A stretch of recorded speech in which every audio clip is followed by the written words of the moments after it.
مثال کے طور پر صحابہ کرام نے ایک موقع پر دریافت کیا، یا رسول اللہ، یہ قربانی کیا ہے؟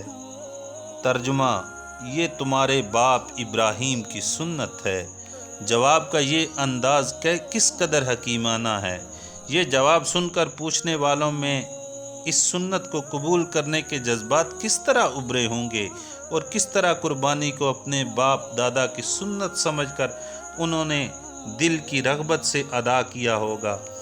آپ اس کا جواب یہ بھی دے سکتے تھے کہ یہ خدا کا حکم ہے، یا خدا کے ساتھ اپنی وفاداری کا ثبوت ہے، یا کچھ اور، لیکن آپ نے مخاطب کی نفسیات اور جذبات کا جس طرح لحاظ رکھا اور حکم خداوندی کے لیے قبولیت کی فضا پیدا کرنے کی غرض سے جو انداز بیان اختیار کیا، حکمت کے لحاظ سے وہ اپنی مثال آپ ہے۔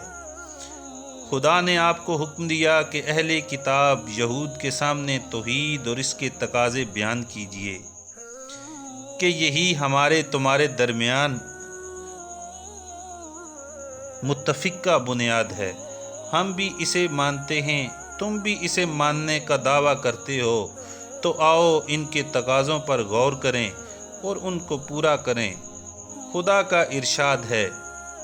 ترجمہ: کہیے، اے اہل کتاب، آؤ ایک ایسی بات کی طرف جو ہمارے اور تمہارے درمیان یکساں ہے، یہ کہ ہم اللہ کے سوا کسی کی بندگی نہ کریں، اس کے ساتھ کسی کو شریک نہ کریں، اور ہم میں سے کوئی خدا کے سوا کسی کو اپنا رب نہ بنائے۔ اس ہدایت سے یہ حقیقت سامنے آتی ہے کہ مخالفین سے گفتگو میں متفقہ بنیادوں کو سامنے رکھا جائے اور اختلافی موضوعات کو چھیڑنے کے بجائے متفقہ بنیادوں کے تقاضے واضح کیے جائیں، تاکہ وہ اس سے بدکنے کے بجائے قریب آئیں، اور اس طرح دعوت کے لیے ان کے دل کھلیں۔ اور رسول برحق نے اپنی دعوت میں اس حکمت کو ہمیشہ پیش نظر رکھا۔ حضرت معاذ اور حضرت ابو موسیٰ اشعری کو یمن کی طرف روانہ کرتے ہوئے آپ نے ہدایت فرمائی تھی، تم دونوں دین کو لوگوں کے لیے آسان بنانا، مشکل نہ بنانا، لوگوں کو دین کے قریب لانا، ایسا نہ کرنا کہ لوگ دین سے بدک جائیں اور دور بھاگیں۔ جمع الفوائد۔ دین کو آسان بنانے کا مطلب یہ ہے کہ دین کی دعوت اس طرح پیش کی جائے کہ مخاطب کو دین اپنانا اور اس پر عمل کرنا آسان محسوس ہو۔ دین کے اس انداز سے سامنے نہ لایا جائے کہ سننے والوں کی ہمتیں جواب دینے لگیں اور وہ کچھ اس طرح سوچنے لگیں کہ ایسے دین کو قبول کرنا ان کے بس کی بات نہیں ہے۔ ایک بار کسی بد نصیب نے داعی اعظم کی شان میں گستاخی کی اور کچھ نامناسب الفاظ استعمال کیے۔ اس پر صحابہ کرام رضوان اللہ تعالیٰ اجمعین کی حالت غیر ہو گئی۔ ممکن تھا کہ غصے سے بے قابو ہو کر لوگ اس گستاخ کو قتل کر ڈالتے۔ آپ نے حالات کی نزاکت کا اندازہ کرتے ہوئے لوگوں کو جس انداز سے داعیانہ حکمت کا سبق دیا، وہ ہمیشہ نگاہ میں رکھنے کے لائق ہے۔ آپ نے فرمایا، میری اور اس شخص کی مثال ایسی ہے جیسے کسی کے پاس ایک اونٹنی تھی جو بدک گئی اور رسی توڑا کر بھاگ کھڑی ہوئی۔ لوگوں نے اس کا پیچھا کیا اور طاقت و تشدد کے ذریعے اس پر قابو پانا چاہا۔ ان کی ان کوششوں کے نتیجے میں وہ کچھ اور بھڑک گئی اور ہزار جتن کے باوجود کسی طرح قابو میں نہ آ سکی۔ اونٹنی کے مالک نے لوگوں سے کہا، تم ہٹ جاؤ، میں خود ہی اسے قبضے میں کر لوں، میں بہت اچھی تدبیر جانتا ہوں، مجھے خوب معلوم ہے کہ یہ کس طرح قابو میں آئے گی۔ اب اس نے اونٹنی کا پیچھا نہیں کیا بلکہ اونٹنی کے آگے سے آیا، زمین سے کچھ گھاس لی اور پیار سے چمکار کر اس کی طرف بڑھا۔ اونٹنی اس کے پاس آ گئی اور بیٹھ گئی۔ اس نے اونٹنی پر کجاوا باندھا اور اطمینان سے اس پر سوار ہو گیا۔ مشہور صحابی حضرت عبداللہ بن مسعود ہر پنجشنبہ کو پابندی کے ساتھ وعظ و تلقین کیا کرتے تھے۔ اس سے کسی نے گزارش کی کہ اے ابو عبد الرحمن، میرا دل چاہتا ہے کہ آپ وعظ و نصیحت کا یہ پروگرام روزانہ رکھیں۔ عبداللہ بن مسعود نے اس شخص سے کہا، روزانہ تقریر و واعظ کا یہ پروگرام رکھنے سے جو چیز میرے لیے مانع بن رہی ہے وہ یہ ہے کہ آپ لوگ کہیں اس سے اکتا نہ جائیں، اور مجھے یہ ہرگز گوارا نہیں کہ آپ لوگ دین کی دعوت سے اکتا جائیں۔ میں اسی طرح وقفہ وقفہ سے تمہیں نصیحت و تلقین کرتا ہوں، جس طرح رسول اللہ صلی اللہ علیہ وسلم ناغہ دے کر نصیحت فرمایا کرتے تھے کہ ہم لوگ اکتا نہ جائیں۔ بخاری مسلم۔ دراصل دین ہی انسان کا سب سے بڑا سرمایہ ہے۔ یہی سرمایہ یوں ہی اندھا دھند بکھیرنے اور ہوا کے رخ پر اڑانے کے لیے نہیں ہے۔ داعی کا فرض ہے کہ وہ اپنی دعوت کے تقدس اور عظمت کا پورا پورا احساس رکھے، اس کے لیے مناسب زمین کا انتخاب کرے، موزوں حالات اور اچھے موسم کا لحاظ کرے، اور یوں ہی دانے بکھیر کر غافل نہ ہو جائے، بلکہ ان قیمتی دانوں کو باقاعدہ کاشت کرے، ان کی آبیاری اور پرورش و پرداخت اور نگرانی کا مناسب بندوبست کرے۔ ہر طبقے، ہر گروہ اور ہر فرد سے اس کی فکری رسائی، ذہنی کیفیت، استعداد و صلاحیت، سماجی حیثیت اور رجحانات و میلان کا لحاظ رکھے، اور اس بات کو بھی نگاہ میں رکھے کہ مخاطب میں جب قبولیت کا رجحان اور جذبات پیدا ہوتے نظر آئیں، اس وقت انتہائی سوز اور اہمیت کے ساتھ اپنی بات اس کے سامنے رکھے اور اپنی دعوت مخاطب کے دل میں اتارنے کی کوشش کرے۔ حضرت اکرمہ رضی اللہ تعالیٰ عنہ کا بیان ہے کہ حضرت عبداللہ ابن عباس رضی اللہ تعالیٰ عنہ نے ارشاد فرمایا، ہفتے میں صرف ایک بار واعظ و تلقین کا پروگرام رکھو، زیادہ کرو تو 2 دن رکھ لو، اور 3 بار سے زیادہ تو ہرگز نہ رکھو۔ دیکھو، اس قرآن سے لوگوں میں بیزاری نہ پیدا کرو۔ ایسا کبھی نہ ہو کہ تم لوگوں کے پاس دین کی دعوت دینے کے لیے پہنچو جبکہ وہ اپنے کسی کام میں لگے ہوئے ہوں، اور تم اپنا وعظ شروع کر دو اور ان کی بات کاٹ کاٹ کر اپنی بات کہنے لگو۔ اگر تم ایسا کرو گے تو ان کو دین کی دعوت سے دور کر دو گے۔ صحیح بات یہ ہے کہ ایسے موقع پر خاموشی اختیار کرو، اور جب خود ان کے اندر دین کی طلب دیکھو اور وہ تم سے خود مطالبہ کریں تو اس وقت اپنی بات کہو، اور دیکھو تقریر میں قافیہ آرائی اور عبارت سازی اور شاعرانہ انداز اختیار کرنے سے بچو، کیونکہ میں نے خدا کے رسول صلی اللہ علیہ وسلم اور آپ کے صحابہ کو دیکھا ہے کہ وہ بناوٹ اور عبارت آرائی سے بہت دور رہتے تھے۔ بخاری۔ حضرت انس بیان فرماتے ہیں کہ خدا کے رسول صلی اللہ علیہ وسلم جب کسی آدمی کو ناپسندیدہ بات کرتے دیکھتے تو بہت کم ایسا ہوتا کہ آپ اسے براہ راست منہ در منہ ٹوکتے۔ ایک دن کا واقعہ ہے کہ ایک آدمی آپ کے پاس آیا، اس کے کپڑوں پر کچھ پیلے پیلے دھبے تھے۔ جب وہ آدمی اٹھ کر گیا تو آپ نے فرمایا، اگر یہ شخص اپنے کپڑے بدل لیتا یا ان دھبوں کو صاف کر لیتا تو کتنا اچھا ہوتا۔ امام سرخسی رضی اللہ تعالیٰ عنہ نے مبسوط میں نبی صلی اللہ علیہ وسلم کا ارشاد نقل فرمایا ہے، جس میں حضور نے فرمایا، دیکھو ایسا ڈھنگ اختیار نہ کرنا کہ اللہ کے بندے اللہ کی بندگی سے نفرت کرنے لگیں، یعنی داعیان حق دعوت و تبلیغ کے سلسلے میں کوئی ایسا غیر حکیمانہ اور بھونڈا انداز ہرگز اختیار نہ کریں کہ لوگوں کو اپنے رب کی راہ پر چلنے اور دین کو اپنانے ہی سے نفرت ہونے لگے۔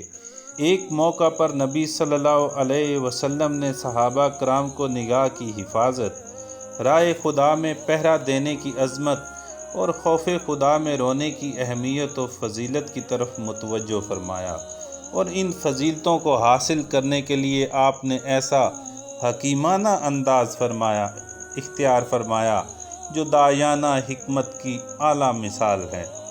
آپ نے فرمایا، قیامت کے روز ہر آنکھ روئے گی سوائے اس آنکھ کے جس نے کسی حرام چیز پر نگاہ نہ ڈالی، اور سوائے اس مجاہد کی آنکھ کے جو پہرا دینے کے لیے جاگتی رہی، اور وہ آنکھ قیامت کے روز نہ روئے گی جس سے دنیا میں خوف خدا کی وجہ سے کسی وقت آنسو نکلا ہو، چاہے وہ مکھی کے سر کے برابر حقیر اور چھوٹا ہو۔ اجتماعی جد و جہد۔ خدا کے رسول صلی اللہ علیہ وسلم نے دین کی اشاعت و اقامت کے لیے محض انفرادی کوششیں ہی نہیں کیں، بلکہ ایک نہایت مضبوط اور منظم جماعت بنا کر اجتماعی جد و جہد کی۔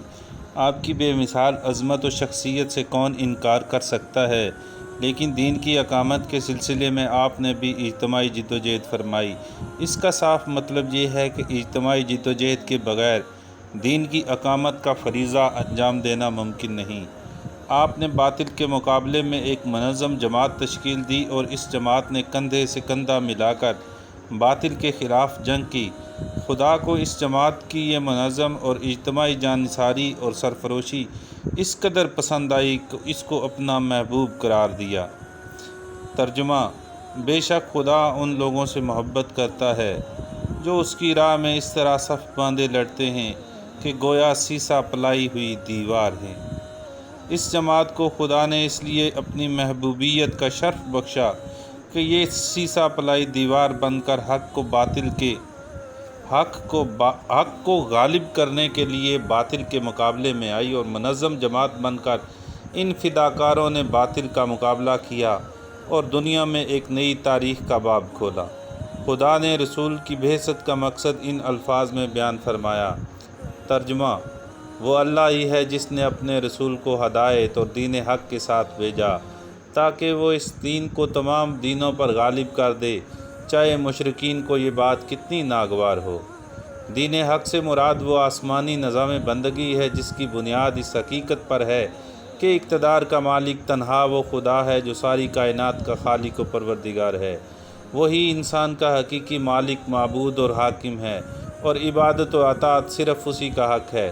یہی وہ دین حق ہے جو ہر دور کے خدا کے پیغمبروں کے ذریعے انسانوں کی ہدایت کے لیے آتا رہا ہے، اور اسی دین حق کے ساتھ خدا نے اپنے آخری رسول حضرت محمد صلی اللہ علیہ وسلم کو بھی بھیجا۔ رسول اللہ صلی اللہ علیہ وسلم نے اپنی 23 سالہ حیات نبوت میں اسی دین کو غالب اور نافذ کرنے کی مبارک صحیح فرمائی۔ اسی دور سعادت میں دین کو ہماگیر غلبہ حاصل ہوا، اور اسی دور میں دین حق کی فکری اور ذہنی غلبہ بھی حاصل ہوا۔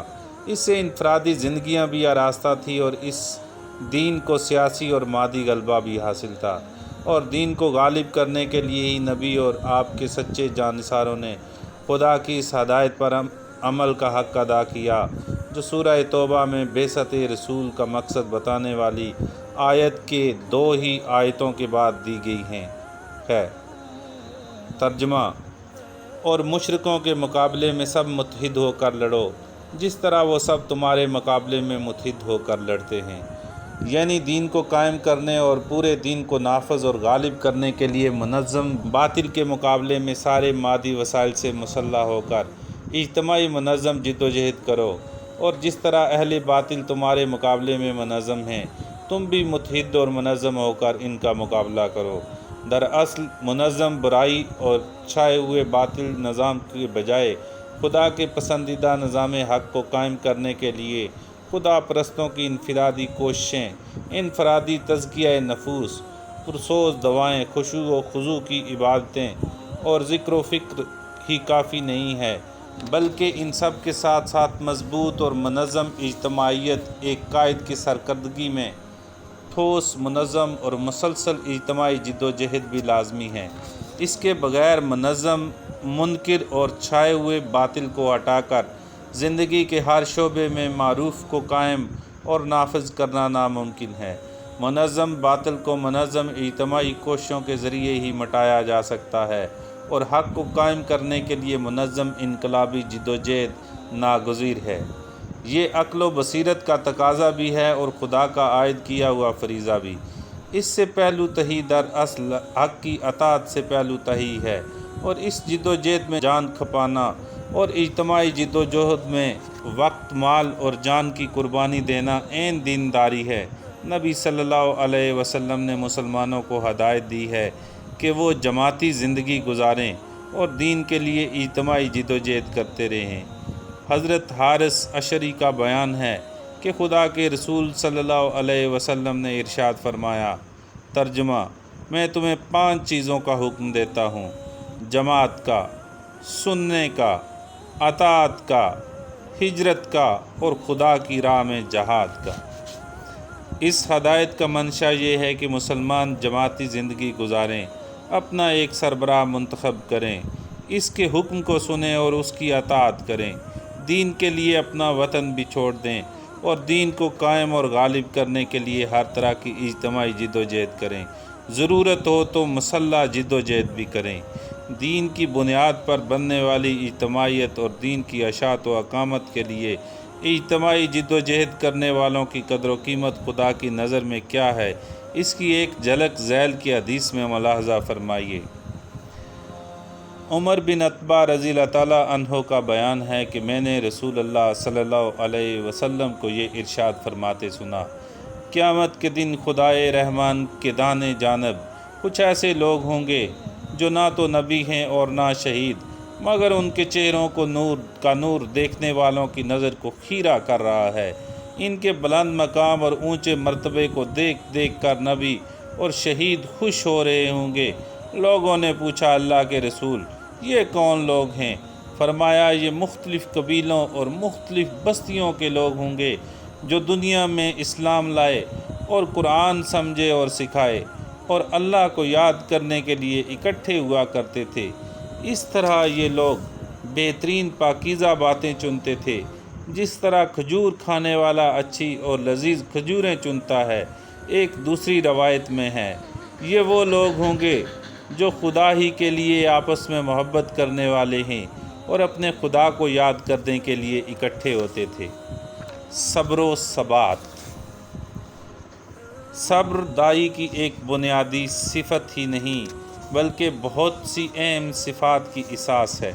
قرآن پاک کے بیان سے معلوم ہوتا ہے کہ صبر محض ایک اخلاقی خوبی ہی نہیں بلکہ بہت سی اخلاقی خوبیوں کی بنیاد اور سرچشمہ ہے۔ قرآن میں ایک مقام پر اہل ایمان کی خوبیاں بیان کرنے کے بعد کہا گیا ہے، ترجمہ، اور فرشتے ہر طرف سے ان کے استقبال کے لیے آئیں گے، یہ کہتے ہوئے کہ تم پر سلام و رحمت ہو، یہ صلہ ہے تمہارے صبر کا، پس کیا ہی خوب ہے یہ آخرت کا گھر۔ یہ نہیں کہا گیا کہ اوپر کی آیات میں مومنوں کی جو خوبیاں بیان کی گئی ہیں یہ جنت میں ان کا صلہ ہے، بلکہ کہا گیا یہ صلہ ہے صبر کا، گویا صبر ان تمام خوبیوں کا قائم مقام ہے، اس لیے کہ صبر ہی دراصل سرچشمہ اور بنیاد ہے دوسری تمام خوبیوں کا۔ صبر کے بغیر ممکن ہی نہیں کہ آدمی دنیا کے مقابلے میں آخرت کے اجر و ثواب کے لیے زندگی لگا سکے اور دعوت دین کی راہ میں مردانہ وار قدم جما سکے۔ نبی صلی اللہ علیہ وسلم کو ہدایت دی گئی، ترجمہ، پس صبر و ثبات اختیار کیجیے جس طرح وہ عالی ہمت رسول صبر و ثبات سے کام لیتے رہے ہیں۔ قرآن پاک میں ہے، حضرت نوح 950 سال تک خدا کی دین کی دعوت استقلال کے ساتھ دیتے رہے، اور اس پوری مدت میں آپ کی شب و روز کی جد و جہد سے صرف چند نفوس ہی ایمان کی سعادت حاصل کر سکے، باقی سارے کے سارے طوفان نوح میں غرق کر دیے گئے۔ واقعہ یہ ہے کہ یہ صبر کی عظیم مثال ہے۔ کون نہیں چاہتا کہ اس کی کوششوں کا نتیجہ جلد از جلد سامنے آئے اور وہ جلد از جلد اپنی سرگرمی کا ثمرہ دیکھے۔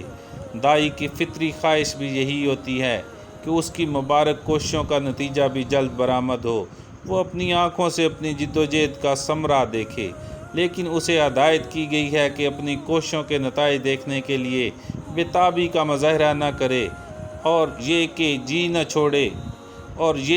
نہ چھوڑ بیٹھے کہ کوششوں کے نتائج سامنے نہیں آ رہے ہیں۔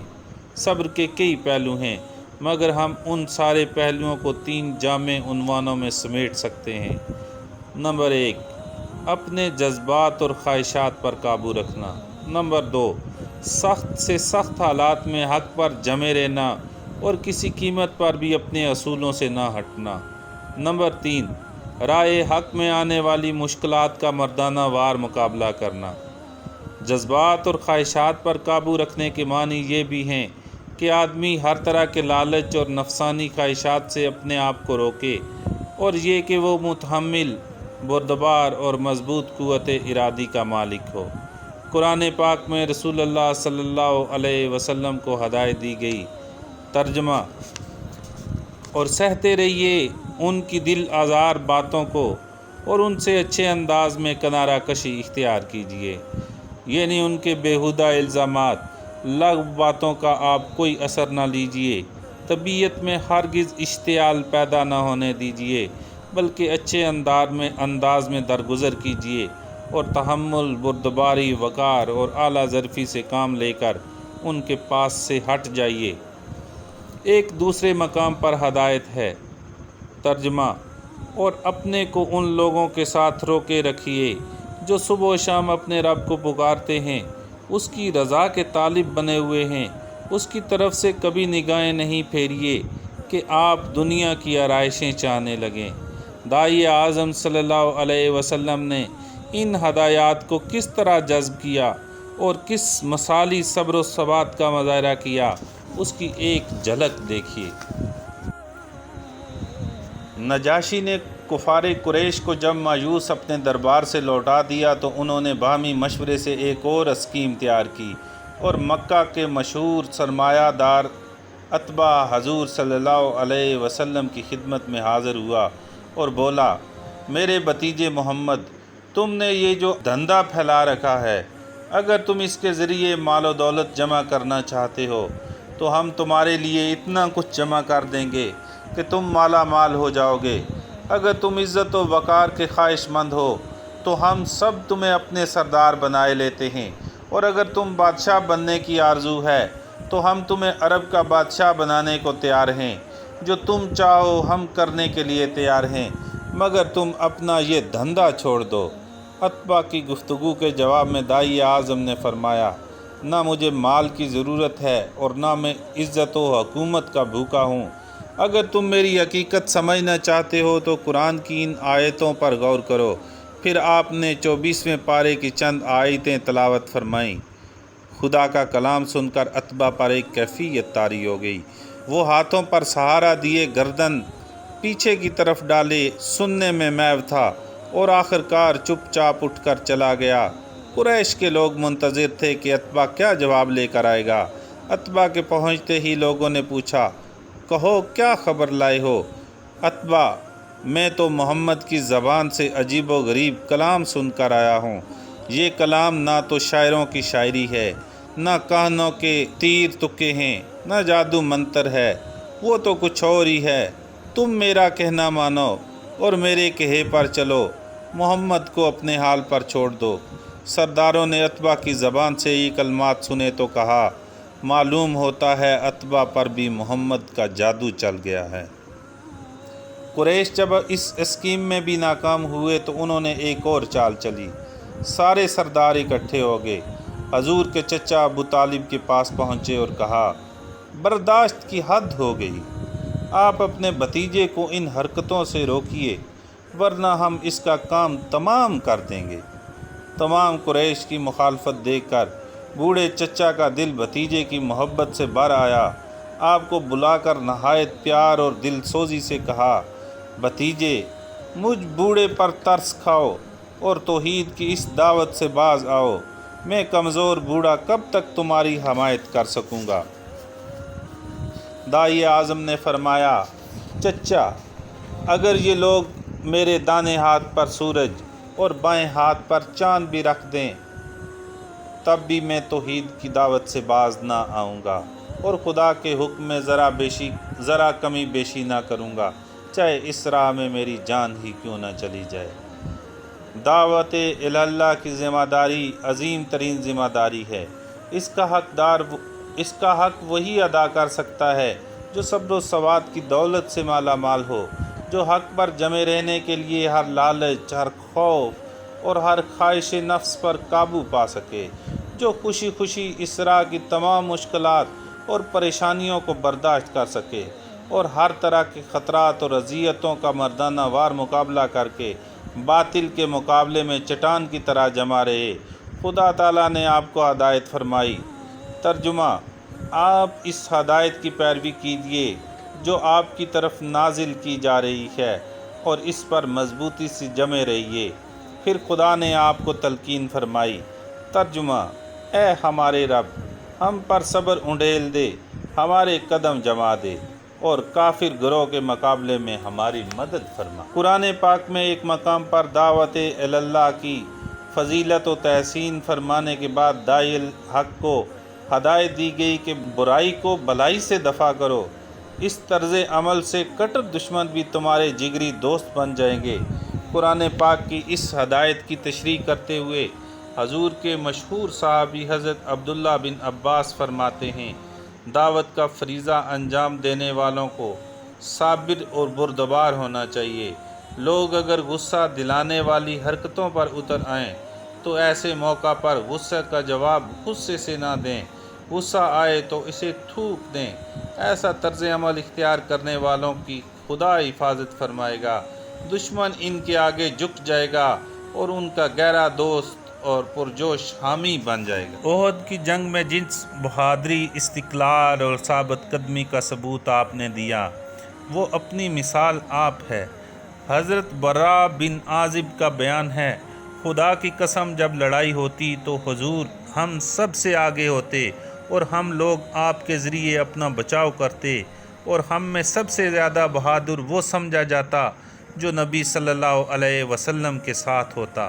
مصائب کے مقابلے میں جمنے اور سخت سے سخت حالات میں بھی قدم جمائے رکھنے کی تلقین کرتے ہوئے آپ نے ہدایت فرمائی۔ ترجمہ: لوگوں، دشمن سے مٹ بھیر ہونے کی آرزو نہ کرو اور خدا سے عافیت کی دعا کرو۔ ہاں، جب دشمن سے مقابلہ ٹھن جائے تو ثابت قدم رہو اور خوب سمجھ لو کہ جنت تلواروں کے سائے میں ہے۔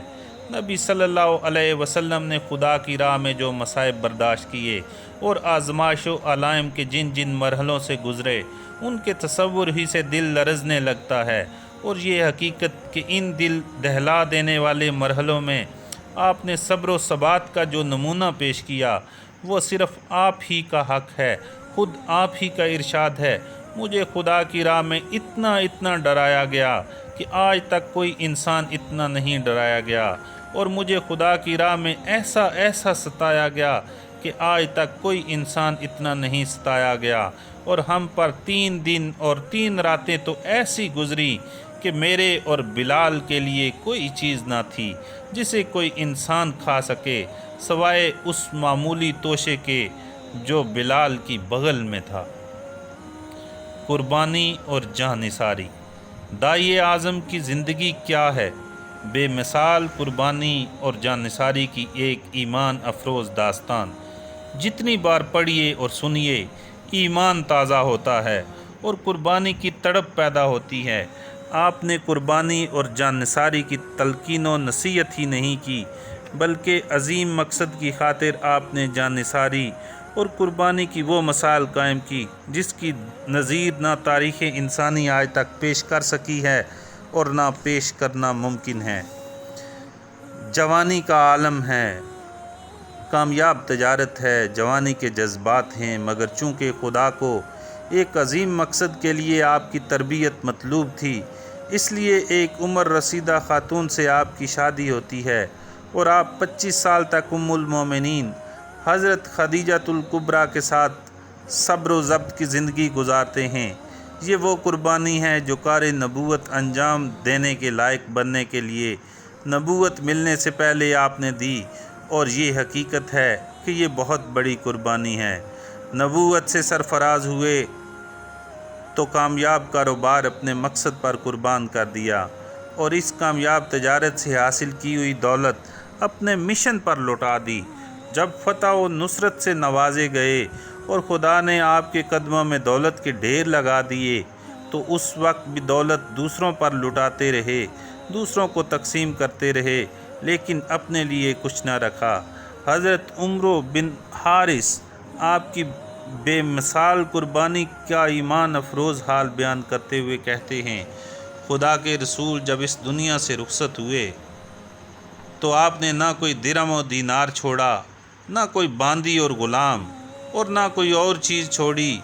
ہاں، ایک مادہ خچر جو سفید تھا اور جس پر آپ سواری فرمایا کرتے تھے، اور اپنے ہتھیار اور تھوڑی سی زمین تھی جو آپ نے راہ خدا میں وقف کر دی تھی۔ دونوں ہاتھوں سے دولت بانٹنے والے جب رخصت ہوئے تو نہ آپ کا کوئی اندوختہ تھا، نہ گھر والوں کے لیے کوئی جائیداد اور جاگیر، نہ اپنے وارثوں کے لیے کوئی موروثی گدی چھوڑی۔ سرور کونین نے فقیرانہ زندگی گزاری، اور جب رخصت ہوئے تو گھر میں حال یہ تھا کہ پڑوس سے تیل مانگ کر چراغ جلایا گیا۔